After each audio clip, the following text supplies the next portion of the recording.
আল্লাহ পাক বলেন কিয়ামতের ময়দানে যখন এই মানুষটাই উঠবে আমার সামনে, যে 500 বিঘা জমি বানিয়েছে, 10টা ফ্ল্যাট বানিয়েছে, লোকটা কি বলবে জানেন? ইয়াউমা তাআতি কুল্লু নাফসিন তুজাদিলু আন নাফসিহা। শব্দের দিকে খেয়াল করেন, আল্লাহ মনে হচ্ছে আমার নাম ধরে বলছে। কুল্লু নাফসিন, প্রতিটি ব্যক্তি, আশরাফ হতে পারে, হামজা হতে পারে, আরজান হতে পারে, ওয়াহাব হতে পারে, প্রতিটি মানুষকে আল্লাহ যেন আলাদা আলাদা করে ডাক দিয়েছেন। ইয়াউমা তাআতি কুল্লু নাফসিন, প্রতিটি ব্যক্তি কিয়ামতের দিন তুজাদিলু আন নাফসিহা, নিজের পক্ষে যুক্তি তর্ক প্রমাণ হাজির করবে আল্লাহর সাথে ঝগড়া করার জন্য। আল্লাহর কাছ থেকে বাঁচার জন্য যুক্তি প্রমাণ রেডি করবে যে আমি এই কারণে করেছিলাম, আমি নামাজ পড়তে পারি না আমার সন্তানের কারণে, কারণ তাকে সুখে রাখতে গিয়ে আমি সারাদিন মাঠে কাজ করেছি, সেজদা দেওয়ার সময় তাকে যুক্তি। আপনার আর কয়টা ছেলে মেয়ে? হযরতে ইয়াকুব নবীর দিকে তাকান, তার 12টা সন্তান ছিল। কয়টা বলেন? শুধু ছেলেই ছিল তার 12টা। তো এতগুলো সন্তানের কারণে কোনোদিন আল্লাহর বিধান থেকে তাকে তো টলাতে পারেনি।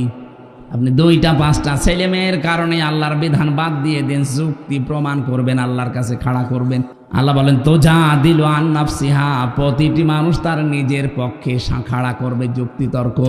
ওয়াতুওয়াফা কুল্লু নাফসিম মা আমিলাত ওয়া হুম লা ইউযলামুন, প্রত্যেককে আমি আল্লাহ পরিপূর্ণ করে দেব তার কাজের প্রতিদান, কিন্তু তার উপর আমি জুলুম করব না। যে যতটুকুই করেছে কিয়ামতে আল্লাহ তাকে ওই পরিমাণ দেবেন। আমার এবার আয়াতের আলোচনা শুরু হচ্ছে। যেটা বললাম একটা 111 নাম্বার আয়াত সূরা নাহালের। এখন যেটা আমরা তেলাওয়াত করেছিলাম এটা সূরা নাহালের 112 নাম্বার আয়াত। এই আয়াতের ভেতরে আল্লাহ একটা কারিয়া, একটা জনপদ, একটা গ্রামের উদাহরণ দিয়েছেন আমাদের সামনে। খুব ভালো করে মিলাবেন। গ্রামটা এই হাবিবপুর হতে পারে, নির্ধারিত নাম আমি তাফসিরে পাইনি। কোন মুফাসসির হয়তো মক্কা নগরীর নাম দিয়েছেন, না, এটা ঝিনাইদহ জেলার শৈলকুপা থানার হাবিবপুর হতে পারে। আপনি একটু মিলাবেন, দেখবেন এই গ্রামের সাথে মেলে কিনা। আমি তো মনে হচ্ছে যে একেবারে ক্লাসের মতো বললে ছাত্র যেভাবে বোঝে, ছাত্ররা ঠিক ওইভাবে বুঝতেছে। হ্যাঁ, কিছু যদি পাগল ছাগল থাকে 14 বার বুঝলেও বুঝবে না। ওরে বোঝাতে হলে কোরআন শরীফে হবে না, বুখারী শরীফে হবে না, কি লাগবে? বুখারী শরীফ। আপনারা কোরআন শরীফ, হাদিস শরীফ, বুখারী শরীফ দিয়ে যেহেতু বুঝে ফেলছেন, ভালো করে এবার বোঝেন। উপমা দিচ্ছেন, উদাহরণ দিচ্ছেন কে? আরো জোরে বলেন। এই জন্য উদাহরণ দিয়ে কোরআন বোঝালে মানুষ বোঝে ভালো। আল্লাহ পাক কোরআনে কারীম বোঝানোর ক্ষেত্রে বহু উদাহরণ কোরআনে সেট করেছেন, এমন এমন উদাহরণ দিয়েছেন। আজকে একটা উদাহরণ বলছি। ওয়াদারাবাল্লাহু মাসালান ক্বরিয়াতান, আল্লাহ পাক একটা গ্রামের উদাহরণ দিচ্ছেন, উপমা, দৃষ্টান্ত। খুব ভালো করে মিলাবেন। বললাম হাবিবপুর হতে পারে, এটা হাবিবপুর না? কি ছিল সেই গ্রামে? কানাত আমিনাতাম মুতমাইন্নাতান। 1 নম্বরে গ্রামটা ছিল নিরাপদ, 2 নম্বরে ছিল শান্ত নির্মল।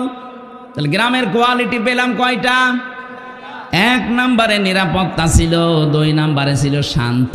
ইয়াতিহা রিজকুহা রাগাদাম মিন কুল্লি মাকান, বিভিন্ন এলাকা থেকে তাদের কাছে রিজিক আসতো, বিপুল পরিমাণে রিজিক তাদের কাছে আল্লাহ বিভিন্ন এলাকা থেকে বিভিন্ন কায়দায় পাঠাতেন। হয়তো ব্যবসার কারণে, বাণিজ্যের মাধ্যমে বিভিন্ন মানুষের মনের ভেতরে মায়া দয়া উদ্রেক করে দিয়ে। এতটুকু আল্লাহ শেষ করেননি, এইবার আসল কথা আল্লাহ জানাচ্ছেন। ফাকাফারাত বিআনউমিল্লাহ, তারা যখন আল্লাহর এই নিয়ামতগুলোর সাথে কুফরি করেছে, আল্লাহর নিয়ামত পাওয়ার পরে যখন তারা ঢেকে ফেলেছে, আযাকাহাল্লাহু লিবাসাল জুই ওয়াল খাউফ, আল্লাহ পাক তখন তাদেরকে শাস্তি দেওয়ার জন্যে মজা চাকাতে 2টা আযাব পাঠিয়েছেন। 1 নম্বরে তাদেরকে ক্ষুধা দিয়েছেন, 2 নম্বরে তাদেরকে ভয় দিয়েছেন। বিমা কানু ইয়াসনাউন, তারা যে কাজ করেছিল এর ফলশ্রুতিতে। অর্থ বললাম, এবার আছেন তাফসিরে। আমার ভাইরা, মক্কা শহরের কেউ কেউ নাম দিয়েছেন এই কারিয়া। এই কারিয়া, এই গ্রামের নাম কেউ কেউ মক্কা দিয়েছেন। এই জায়গাটা পুরা আরব জাহানের ভেতরে তখন এমন শান্ত নিরাপত্তার চাদর ছিল কাবা শরীফ থাকার কারণে। রব্বুল আলামিন বলেন, অমাং দাখলাহু কানা আমিনা ইন্না ওয়ালা বাইতি উবদিআ লিন্নাসি লাল্লাযী বিবাক্কাতা মুবারাকাও ওয়া হুদাল লিল আলামিন। এ পৃথিবীর সর্বপ্রথম ঘর যেটা, তার নাম বলেন। যদিও কাবা এটা মক্কায় অবস্থিত, মক্কার প্রাচীন নাম ছিল বাক্কা। আল্লাহ কোরআনে কারিমে মাক্কাও দিয়েছেন, বাক্কাও দিয়েছেন। এই বাক্কায় সর্বপ্রথম যে ঘরটা, দুইটা কোয়ালিটি এ ঘরের। এক নম্বরে মোবারকান, এটা বরকতময়। পৃথিবীর কত জায়গায় তো যাই, কত জায়গা দেখি একটা কালো গ্লাভ দিয়ে মোড়ানো আছে, আমার মনে হয় সব মায়া আল্লাহ ওর ভেতরে দিয়ে রেখেছে। অন্তত যারা বোঝে, উপলব্ধি করে মোবারকান শব্দটা, ওই আলেমগুলো যখন কাবার দিকে তাকায়, আমার মনে হয় অধিকাংশ আলেমের চোখ দিয়ে অসরে পানি পড়ে। কত জিনিস তো তারা দুনিয়ায় দেখেছে, কিন্তু এর মতো সৌন্দর্য আমার আল্লাহ পৃথিবীতে আর কিছু দেয়নি। এবার রমজানে আমার বাবা মা, আমি আর আমার ওই যে মেয়েটা নিয়ে যেতে পারি নাই মাওয়াকে, আমরা যাবো এবার ওমরায়। বাবা মাকে বলবো, আপনারা মুরব্বী মানুষ, রাত দিন সময় পেলেই কাবা শরীফের দিকে তাকিয়ে থাকবেন। পৃথিবীর একটাই জায়গা যেখানে তাকিয়ে থাকলেই গুনাহ মাফ হয়ে যায়। বাড়ি যে কালকে বলবেন সুবহানাল্লাহ। যারা যেতে পারেন না, মনের ভেতরে আফসোস আকাঙ্ক্ষা তৈরি করেন, আল্লাহ রাব্বুল আলামিন মরণের আগে অন্তত কাবা দেখার তৌফিক দিও। এত মোবারক বরকতময় করে দিয়েছেন আল্লাহ। বারবার যারা কাবায় যাবে, নবীজি বলেন তাদের অভাব অনটন আল্লাহ দূর করে দেবে। এজন্য সময় পেলে টাকা দিয়ে আপনি ব্যাংককে, হংকংয়ে, থাইল্যান্ডে, কানাডায় না যেয়ে, বেশি টাকা খরচ হয় না, অল্প কিছু টাকা দিয়ে কাবা শরীফটা দেখে আসবেন, আপনার জীবনের অভাব অনটন আল্লাহ দূর করবে। এতটুকু আল্লাহ শেষ করেননি। মোবারকান, এক নম্বরে বরকতময়, দুই নম্বরে হুদান, এটা হেদায়েতের মার্কাজ। লক্ষ লক্ষ মানুষ, 257টা রাষ্ট্রের মানুষ সেখানে যায়, 257টা দেশের মানুষ সেখানে যায়। এক একজন মানুষ এক এক রকম দেখতে। চাইনা মানুষগুলোকে দেখলে মনে হয় আল্লাহ আলাদাভাবে আল্লাহ হাতে বানিয়েছে, মনে হচ্ছে যে হাতে বানিয়ে 6 মিল থেকে বানিয়ে নিয়ে এসেছে। এদের নাক মুখ, এদের চেহারা দেখলে 6 মিলের ভেতরে দিয়েছিল, কাঠ হয়ে চলে এসেছে। আফ্রিকার ওদেরকে যদি দেখি, হাড়ির তলা তো কি কালো। আমি 16 সালে যখন গিয়েছিলাম, ওই সময় ওই যে হজরে আসওয়াদ যে পাথর, সোমা খেতে পারছিলাম না, এত চেষ্টা করার পর কাছে যাই কষ্ট করে, এমন এক ধাক্কা খায় 4-5 হাত দূরে। চিন্তা করলাম দেখি কি করা যায়, দেখি একেবারে মোষ আসতেছে, কালো, সেই রকম উঁচা লম্বা মোটা। ওই মহিলারে বললাম যে আমি ওই পর্যন্ত যেতে চাই। তার ভাষা বোঝে না, আমারে বলছে যে এই জায়গায় চেপে ধরে রাখ। এইরকম মোটা মনে আছে, এক একটা দেয় না, আমার চাইতো প্রায় হাতখানিক লম্বা, সেই রকম মোটা। ধরলাম হাত চেপে, গোয়ারের মতো, গোয়ার যেভাবে যায়, ওর হাতে মুখে কারো কিছু লাগলে মনে হচ্ছে ছিঁড়ে যাবে, মানুষ আগেই সাইড দিচ্ছে। আমার এই যে কাছে ফেলে দিয়ে বলছে এবার নিয়ে মাথা ঢোকা। এক একজন মানুষকে আল্লাহ এক এক রকম বানিয়েছে, বৈশিষ্ট্য ওগুলো দেখবেন, আল্লাহর কথা মনে হবে আল্লাহ। এটাতে হেদায়েতের মার্কাজ। আসলেই রব্বুল আলামিন বলেন এটা শুধু বাংলাদেশের জন্য না, লিল আলামিন, বিশ্ববাসীর জন্য। অমাং দাখলাহু কানা আমিনা। এই কাবায় কেউ যদি আসে, আল্লাহ তাকে নিরাপত্তা দিয়ে দেয়। আরো জোরে বলেন। এই কথাটা বলার জন্য আমি এই পর্যন্ত আসলাম। আল্লাহ বলেন কাবা শরীফ এমন ভাবে আমি বানিয়েছি, এটা পৃথিবীর প্রথম ঘর। এখানে হেদায়েত আছে, এখানে রহমত আছে, এখানে বরকত আছে, এটা নিরাপত্তা দিয়েছে ফেলা আছে। অথচ কাবার এরিয়া পার হলেই দেখবেন চুরি হয়, ডাকাতি হয়, ছিনতাই হয়, কিন্তু কাবার এরিয়ার ভেতরে কোনো ছিনতাই নেই। কারণ এই জায়গাটা নিরাপত্তা দিয়েছেন কে?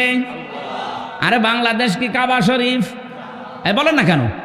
এটা কাবা থেকে ৬,০০০ কিলোমিটার দূরে। তাহলে বাংলার ৫৬,০০০ বর্গ মাইল যদি আমরা নিরাপত্তা দিতে চাই, মাস্ট বি কাবা শরীফ যেগুলো থেকে মুক্ত, বাংলাদেশের ৫৬,০০০ বর্গ মাইল ওইটা থেকে মুক্ত করা লাগবে। কাবা শরীফে ১ নম্বরে শিরিক চলে না। কি চলে না? বলেন বলেন। এখান থেকে শিক্ষা বের হবে এবার ২টা। আমি আন্দাজে বলছি না, প্রতিটি কথায় দলিল আছে। সূরা আনআম ৮২ নম্বর আয়াতের আল্লাযীনা আমানু ওয়া লাম ইয়ালবিসু ঈমানাহুম বিযুলমিন উলাইকা লাহুমুল আমনু ওয়া হুম মুহতাদুন। এটা ইবনে কাসিরের ভেতরে আছে। আল্লাহ পাক বলেন যারা ঈমান আনে আর ঈমানের সাথে জুলুমকে মিশ্রণ করে না। এখানে জুলুম মানে শিরিক। জুলুম মানে কি? ঈমানের সাথে যারা জুলুমকে শিরিককে মিশ্রণ করবে না, উলাইকা লাহুমুল আমনু। আল্লাহ যেন হাত দিয়ে দেখাচ্ছেন এই মানুষগুলো, এই ঝিনাইদহ শৈলকুপার হাবিবপুরের এই মানুষগুলো লাহুমুল আমনু, এদের জন্য নিরাপত্তা। তাহলে কোন জনপদের লোকেরা, কোন দেশের লোকেরা যদি ঈমান আনার পরে ঈমানের সাথে জুলুমকে, তার মানে শিরিককে মিশ্রণ না করে, ওই জায়গাটা নিরাপত্তা দিয়ে দেয় কে? এই বাংলাদেশকে যখন শান্ত শিষ্ট স্বস্তি নিরাপদ এরকম একটা দেশ আপনি বানাতে চান, দাদা বাবু কাকা বাবুদের ইশারায় হবে না, ওই সাদা চামড়াদের ইশারায় হবে না, হওয়া লাগবে শিরিক মুক্ত বাংলাদেশ। আরো জোরে। এদের শিরিক মুক্ত হচ্ছে বলেন। আরো শিরিক যেন করে সেই রাস্তাগুলো ১৫.৫ বছরে মানুষ খুলেছিল, মোড়ে মোড়ে মূর্তি তৈরি করে শিরিকের কারখানা তৈরি করেছিল, আল্লাহর ওপরে আস্থা বিশ্বাস তুলে দিয়েছিল। কথা বলছে না কেন? সার্বভৌম ক্ষমতার মালিক আল্লাহ, এইটা পর্যন্ত বাদ দিয়েছিল। বাংলাদেশ জামাত ইসলামী এইটা বিশ্বাস করতো, এই কারণে তাদের নিবন্ধন পর্যন্ত বাতিল করে দিয়েছিল। আপনি কি মনে করেন জামাত ইসলামী দাড়ি ছোট রাখে এই জন্য তাদের নিবন্ধন বাতিল? ওরা টুপি মাথায় দেয় হালকা, এই জন্য নিবন্ধন বাতিল না। ওরা জাতে মাতাল হলো, তাহলে ঠিক আছে কাফেররা। গেট ছিল এদেশে আল্লাহর উপরে সার্বভৌম ক্ষমতার মালিক মানা যাবে না, যারা মানে তাদের এই কাজে নিষিদ্ধ করা যায়। আপনি টের পান কি কোথা থেকে কি হয়? যারা সার্বভৌম ক্ষমতার মালিক আল্লাহকে মানে না, মনে করে ক্ষমতার উৎস জনগণ, এটা যে শিরিক, এই সূক্ষ্ম বিষয়টা অনেককে বুঝতেও দেয় না। পাম দেয়, হাওয়া দেয় জনগণকে, হ্যাঁ আমরা মালিক, অথচ আমাদের হাতে কিচ্ছু নেই। ভোট দেওয়ারই ছিল, সেইটাও কেড়ে নিয়েছিল। কথা বলে না কেন? মনে করছে আপনারা ঠিক বুঝতেছেন। এই বাংলাদেশে আজ যারা ক্ষমতার উৎস জনগণ মনে করেন, তারা কিন্তু শিরিক করছেন। কথা বলে না কেন? শিরিক যারা করে তারা মুশরিক। কি? এবার শিরিক কিভাবে হয়?